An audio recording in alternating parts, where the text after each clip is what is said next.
আমরা আজ মতিঝিল বাণিজ্যিক এলাকাতে উপনীত হয়েছি। আপনারা জানেন, বাংলাদেশে যতটুকু উন্নয়ন স্বাধীনতা উত্তর আজ পর্যন্ত হয়েছে, তাই দেশের শ্রমিকদের অবদান সবচেয়ে বেশি।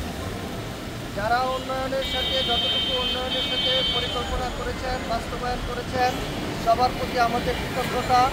সেই সাথে যারা ন্যূনতম পরিমাণ অপরাধ ও দুর্নীতি করেছেন, তাদের বিচার হতে হবে। আজকে বৃষ্টির দিন, সাধারণত ঝড় বৃষ্টি আসলে মানুষ নিরাপদে ঘরে যায়, আর এই বিদ্যুৎ শ্রমিকরা তাদের জীবন বাজি রেখে জনমানুষের নিরাপদ বিদ্যুতের জন্য রাস্তায় বের হয়ে যায়।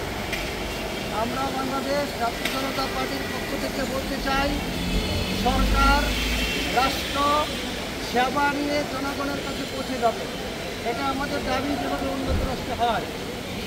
আমরা বলতে চাই, বিদ্যুৎ শ্রমিক থেকে শুরু করে সমস্ত কল কারখানা যেখানে শ্রমিকরা কাজ করে, তাদের নিরাপত্তার স্বার্থে, দক্ষ জনশক্তিকরণ করার স্বার্থে রাষ্ট্র কর্তৃক, সরকার কর্তৃক হাতে কলমে প্রশিক্ষণের মাধ্যমে ঝুঁকিপূর্ণ কাজগুলিতে যারা কর্মরত থাকেন, তাদের নিরাপত্তার ব্যবস্থা করতে হবে।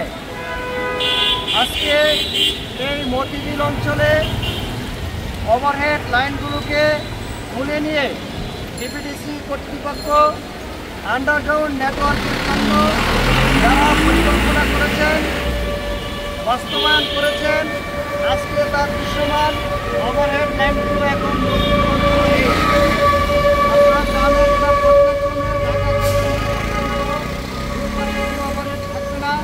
গাবতলী থেকে ঢাকা ইউনিভার্সিটি পর্যন্ত কোনো ওভারহেড থাকবে না।